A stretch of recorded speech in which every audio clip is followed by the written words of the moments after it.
केन्द्रीय संस्कृत विश्वविद्यालयस्य मुक्तस्वाध्यायपीठस्य शृङ्गेरी स्वाध्याय केन्द्रस्य प्रस्तुतिः स्वाध्यायपाठः ध्वनिपाठः। राष्ट्रीय संस्कृत संस्थानस्य मुक्तस्वाध्यायपीठस्य ध्वनिपाठे स्वागतम्।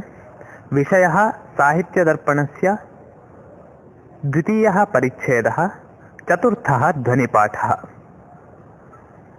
गतपाठे वयम्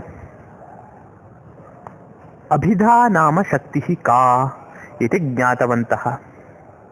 शब्दस्य अर्थप्रतिपादने तिस्रः शक्यः भवन्ति।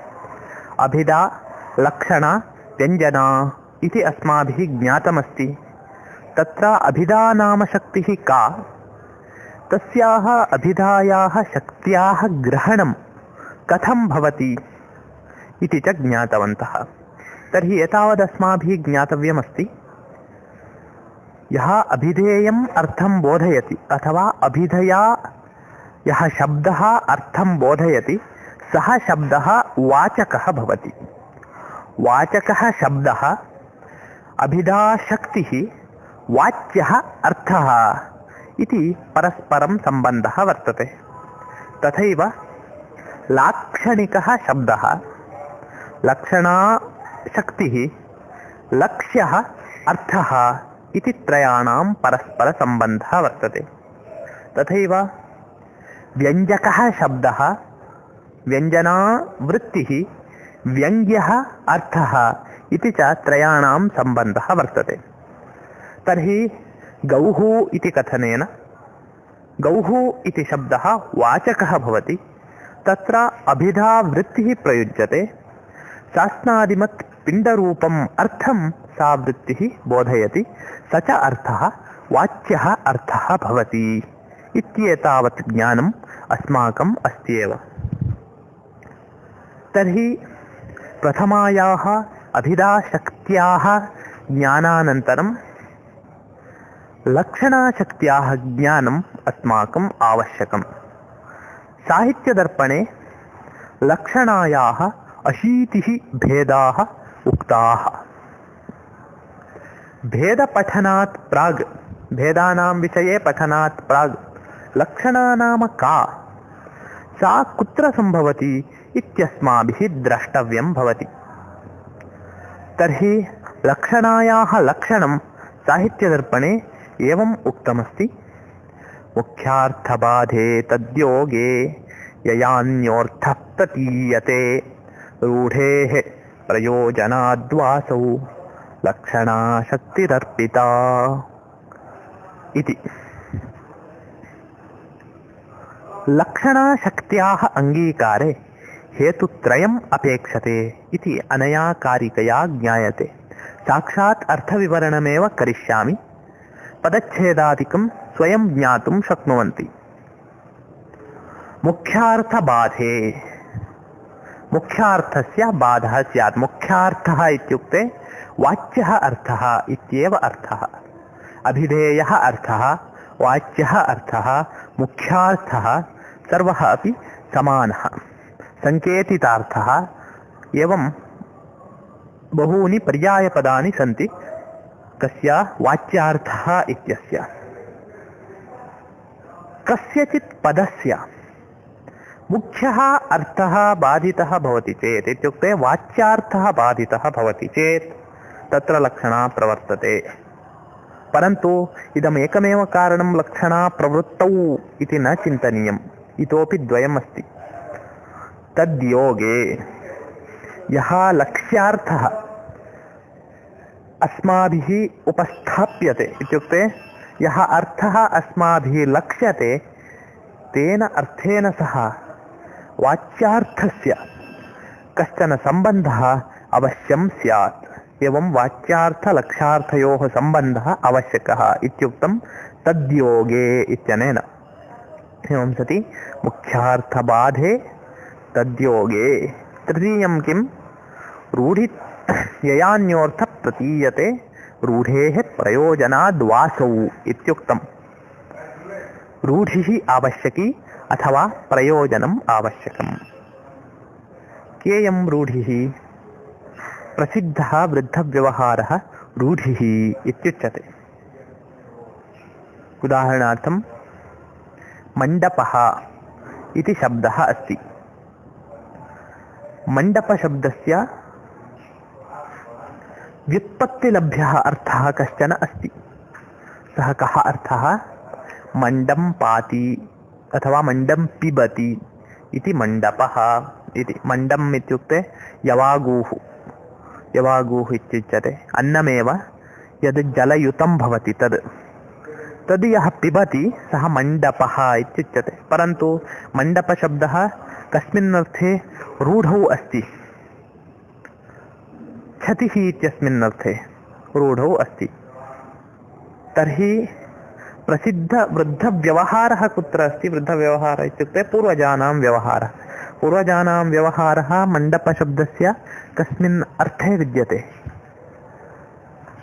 क्षतिरूपे अर्थे विद्यते, न तु मण्डपानकर्तृरूपे अर्थे इति ज्ञातम्. इयं रूढिः. एवं सति यदि मुख्यार्थबाधः भवति, मुख्यार्थलक्ष्यार्थयोः कश्चन सम्बन्धः भवति, एतदुभयं भवति चेत् तृतीयम् आवश्यकम् इत्युक्तवान् खलु. तृतीये पुनः अस्माकं कृते विकल्पद्वयम् अस्ति, आप्शन् द्वयम् अस्ति इति कृत्वा उभयमपि भवेत् इति नास्ति. रूढिर्वा भवेत्, प्रयोजनं वा भवेत् इत्यर्थः विकल्पः अस्ति इत्यस्य. अतः रूढिप्रयोजनयोः अन्यतरत्. इदानीं प्रयोजनं किम्? गङ्गायां घोषः इति वाक्यम् अग्रे आयाति. तत्र प्रयोजनं किम् इति अस्माकं स्पष्टता लभ्यते. रूढिः का इत्यस्माभिः ज्ञाता. एवं चेत् रूढिप्रयोजनयोः अन्यतरत् भवेत्. रूढे प्रयोजनाद्वासौ लक्षणा शक्तिरर्पिता. सा लक्षणा शक्तिः. पुनः एकवारं सामान्यतया सारांशं वदामि, शृणुमः. लक्षणाशक्त्याः अङ्गीकारे हेतुत्रयम् अपेक्षते. प्रथमः हेतुः मुख्यार्थबाधः, तन्नाम वाच्यार्थस्य बाधः. तत् कथं भवति इति अग्रे अवलोकयामः उदाहरणं. द्वितीयः हेतुः वाच्यार्थलक्ष्यार्थयोः सम्बन्धः. तृतीयः हेतुः रूढिप्रयोजनयोः अन्यतरत्. अनेन लक्षणावृत्तेः अङ्गीकृतिः कर्तुं शक्या इत्युक्तम्. एवं लक्षणं पठामः चेत् आदौ बुद्धौ झटिति न गच्छति. उदाहरणम् अवलोकनीयम्. अतः मूलग्रन्थे वृत्तिभागं पश्यामः. किम् अस्ति? कलिङ्गः साहसिकः इत्यादौ कलिङ्गशब्दः देशविशेषादिरूपे स्वार्थे असम्भवन् यया शब्दशक्त्या स्वसंयुक्त्यान् पुरुषादीन् प्रत्याययति. कलिङ्गः साहसिकः इति कश्चन वाक्यविशेषः अस्ति, इति किञ्चन वाक्यम् अस्ति. तस्य अर्थः कः? कलिङ्गशब्दस्य कलिङ्गः देशविशेषः. भारतम् इत्यस्य अर्थः कः? भारतं देशविशेषः इत्युच्यते. तद्वत् कलिङ्गः इति देशविशेषः. इदानीन्तनकाले ओरिस्साराज्यं यदस्ति तस्य नाम पूर्वमासीत् किमिति? कलिङ्गदेशः इति. तर्हि कलिङ्गः इत्युक्ते देशविशेषः. साहसिकः, साहसिकः इत्युक्ते साहसं तस्मिन् अस्ति इति.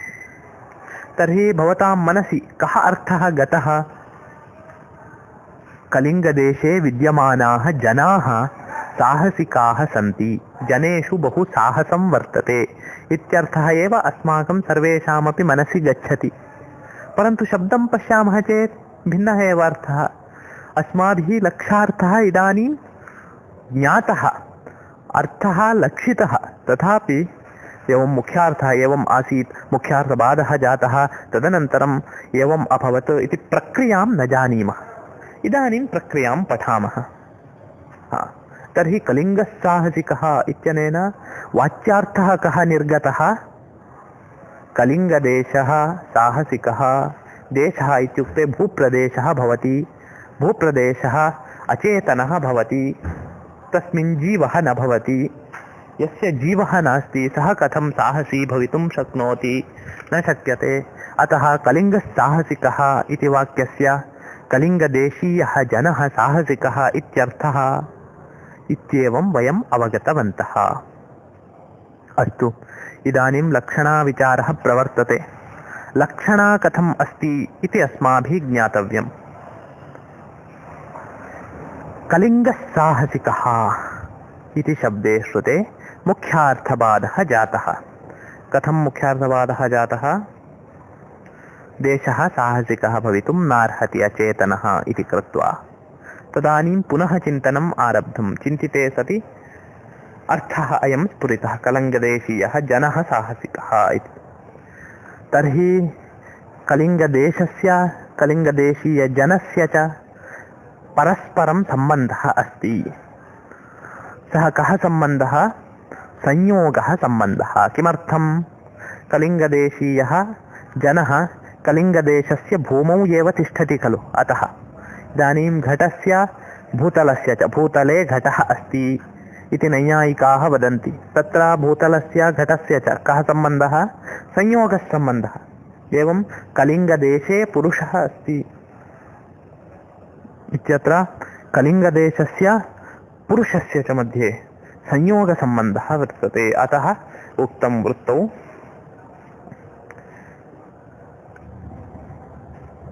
कलिङ्गसाहसिकः इत्यादौ कलिङ्गशब्दः देशविशेषादिरूपे स्वार्थे असम्भवन्। कलिङ्गशब्दस्य अर्थः कः वस्तुतः? देशरूपः अर्थः। तस्मिन् अर्थे असम्भवन् किं करोति? यया शब्दशक्त्या स्वसंयुक्तान् पुरुषादीन्, अत्र स्वसंयुक्तान् इत्यत्र आदौ पश्यामः। स्वसंयुक्तान् इत्युक्ते संयोगसम्बन्धेन विद्यमानान् इत्यर्थः। संयोगसम्बन्धेन कलिङ्गदेशे विद्यमानान् पुरुषान् प्रत्याययति। यया शब्दशक्त्या इति पूर्वम् अस्ति। अत्र अभिधा न प्रवर्तते। किमर्थं?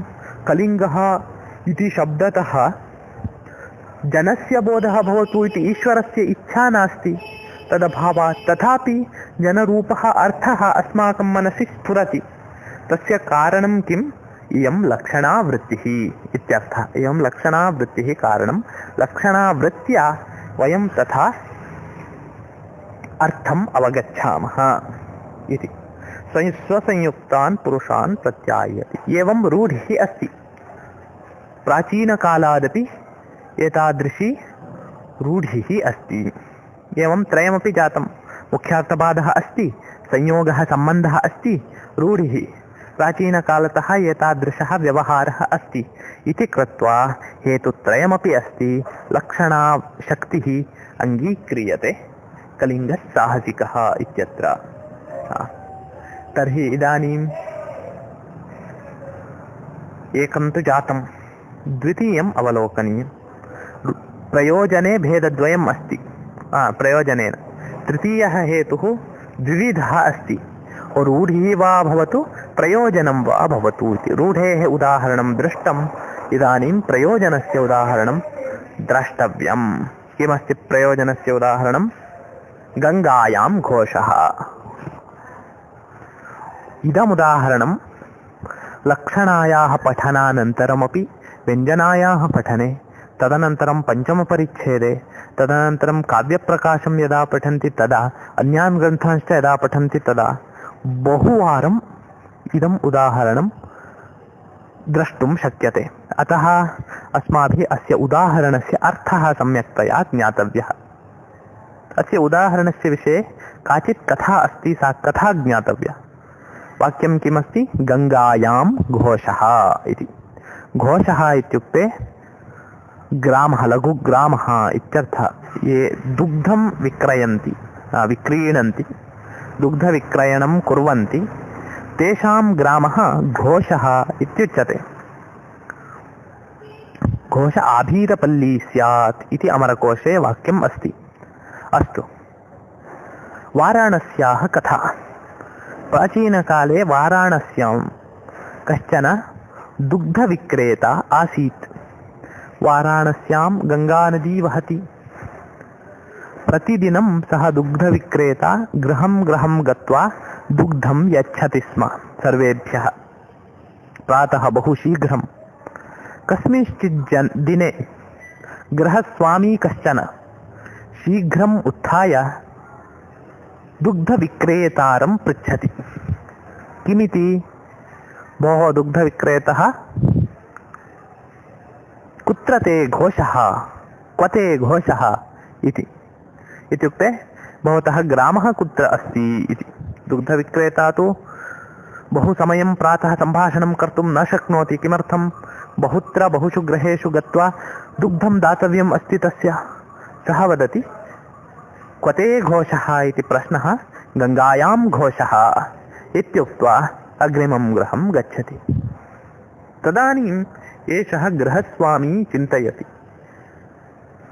गृहस्वामिनः चिन्तनम् अस्माभिः अपि इदानीं करणीयम् अस्ति। तेन लक्षणायाः विषये सम्यक् ज्ञानं भवति। गङ्गायां घोषः इति वाक्यम् उक्तवान्। गङ्गा तु नदी। नदी सर्वदा प्रवहति। नद्यां प्रवाहः भवति। प्रवाहे ग्रामः भवितुं न शक्यते, घोषः भवितुं न शक्यते। एषः कथं वसेत् प्रवाहे? गावः कथं वसेयुः? तर्हि एतस्य ग्रामः कुत्र स्यात्? गङ्गायाः तीरे स्यात् इति चिन्तयति। तदनन्तरं पुनः चिन्तयति, तर्हि गङ्गायाः तीरे मे घोषः इति वक्तुं सः अशक्षत्। किमर्थं गङ्गायां घोषः इति उक्तवान्? तदानीं प्रयोजनं मनसि आगच्छति। ओ, गङ्गानदी अत्यन्तं शीतला अस्ति, पुनः अत्यन्तं पावना अस्ति। शीतत्वं पावनत्वं च गङ्गानद्यां यथा अस्ति तद्वत् मम ग्रामे अपि शीतत्वं विद्यते, पावनत्वं च विद्यते। ग्रामे शीतत्वं पावनत्वं विद्यते इति कृत्वा दुग्धे अपि शीतत्वं पावनत्वं विद्यते। अतः मम दुग्धम् अतीव शीतलम् अतीव पावनं यतः गङ्गानदी इति द्योतयितुम् एवम् उक्तवान् स्यात् इति। कथा समाप्ता। अस्माभिः लक्षणाविषये अपि ज्ञातं। कथं? गङ्गायां घोषः इत्यत्र मुख्यार्थबाधः अस्ति। गङ्गाप्रवाहे घोषः भवितुं नार्हति इति कृत्वा सम्बन्धः अस्ति। गङ्गायाः तटस्य च सामीप्यं सम्बन्धः। गङ्गायाः तटे खलु घोषः इति। पुनः प्रयोजनं तु अस्त्येव। किं प्रयोजनं? शीतत्वपावनत्व अतिशयः इति प्रयोजनम् अस्ति। इत्युक्ते यथा गङ्गानद्यां शीतत्वम् अस्ति, पावनत्वं च अस्ति, तद्वत् मम दुग्धेपि गङ्गानद्याः अपेक्षया अधिकं शीतत्वं पावनत्वम्, अथवा गङ्गानद्याः अपेक्षया इति नास्ति, दुग्धानाम् अपेक्षया मम दुग्धे शीतत्वं पावनत्वं च आधिक्येन वर्तते इति वदति। इति प्रयोजनम् अभवत्। तर्हि मुख्यार्थबाधः जातः, सम्बन्धः ज्ञातः। रूढिप्रयोजनयोः अन्यतरत् इत्युक्ते किम् अस्ति? प्रयोजनम् अस्ति इति कृत्वा अत्रापि लक्षणा। एवम् अस्माभिः अद्य लक्षणायाः लक्षणं, लक्षणायाः उदाहरणद्वयं च ज्ञातम्। अन्यानि अपि उदाहरणानि अन्येषां भेदानां, लक्षणायाः एव भेदानां लक्षणानि च अस्माभिः ज्ञातव्यानि वर्तन्ते। तानि वयम् अग्रिमकक्षायां ज्ञास्यामः। मधुरभाषा संस्कृतं, मृदुलभाषा संस्कृतं, मृदुलमधुरमनोहरामृततुल्यभाषा संस्कृतम्।